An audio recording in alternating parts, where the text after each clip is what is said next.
Hello అందరికీ ఈరోజు మనము చీఫ్ ఎగ్జామినేషన్ అంటే ఏంటి, క్రాస్ ఎగ్జామినేషన్ అంటే ఏంటి, అలాగే రీ ఎగ్జామినేషన్ అంటే ఏంటో తెలుసుకుందాము. సో మనము ఏదైనా ఒక కేసు తీసుకున్నామంటే మనకి రెండు వైపులా విట్నెసెస్ ఉంటారు. సో మనకి ప్రాసిక్యూషన్ సైడ్ విట్నెసెస్ ఉంటారు, డిఫెన్స్ సైడ్ విట్నెసెస్ ఉంటారు. సో ఇప్పుడు మనకి ట్రయల్ స్టార్ట్ అయ్యాక ఈ ఎగ్జామినేషన్ ఆఫ్ విట్నెసెస్ అనే ప్రాసెస్ స్టార్ట్ అవుతుందన్నమాట. సో ఇప్పుడు మనకి ఫస్ట్ వచ్చేసి ప్రాసిక్యూషన్ వాళ్ళు స్టార్ట్ చేస్తారనమాట ఎగ్జామినేషన్ ఆఫ్ విట్నెసెస్ని.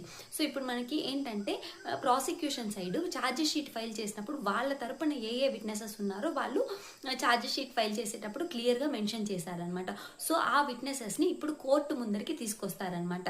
కోర్టు ముందరికి తీసుకొచ్చి వాళ్ళ సైడ్ ఉన్న విట్నెసెస్ని వాళ్ళు ఫస్ట్ ఎగ్జామిన్ చేసేటప్పుడు దాన్ని మనం చీఫ్ ఎగ్జామినేషన్ అంటాం అనమాట. ఇప్పుడు ఈ ప్రాసిక్యూషన్ సైడ్ ఉన్న విట్నెసెస్ని ప్రాసిక్యూషనే ఎగ్జామిన్ చేసిందంటే దాన్ని మనం చీఫ్ ఎగ్జామినేషన్ అంటాం.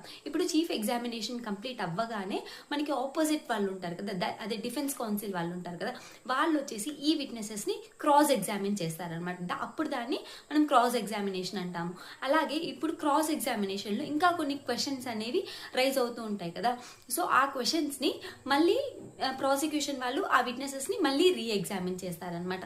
ఇది మనకి క్రాస్ ఎగ్జామినేషన్ అంటే ఏంటి, చీఫ్ ఎగ్జామినేషన్ అంటే ఏంటి, రీ ఎగ్జామినేషన్ అంటే ఏంటో. సో చీఫ్ ఎగ్జామినేషన్ అంటే ఏంటంటే ఎవరి తరపున అయితే విట్నెసెస్ వచ్చారో వాళ్ళని ఆ పార్టీ వాళ్ళే, లైక్ ప్రాసిక్యూషన్ వాళ్ళు విట్నెసెస్ తీసుకొని వచ్చారంటే ప్రాసిక్యూషన్ వాళ్ళే వాళ్ళని ఎగ్జామిన్ చేసేటప్పుడు దాన్ని మనం చీఫ్ ఎగ్జామినేషన్ అంటాము. ఇప్పుడు ప్రాసిక్యూషన్ వాళ్ళు విట్నెసెస్ తీసుకొని వచ్చి డిఫెన్స్ వాళ్ళు వీళ్ళని ఎగ్జామిన్ చేశారంటే దాన్ని మనం క్రాస్ ఎగ్జామినేషన్ అంటాము.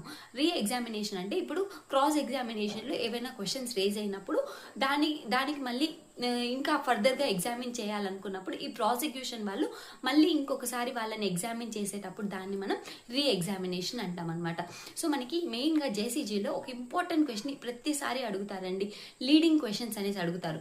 సో లీడింగ్ క్వశ్చన్స్ అంటే ఏంటో తెలుసుకుందాం. దాంట్లో ఒకటి ఉంటుందన్నమాట, leading questions can not be asked in chief examination అనేసి ఉంటుంది. So it can be asked in cross examination, again it can not be asked in re examination అనమాట.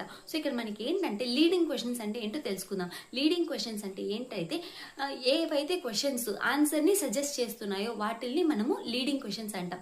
ఇప్పుడు మీ పేరు ఏంటి అని అడిగితే అది నార్మల్ క్వశ్చన్ అనమాట.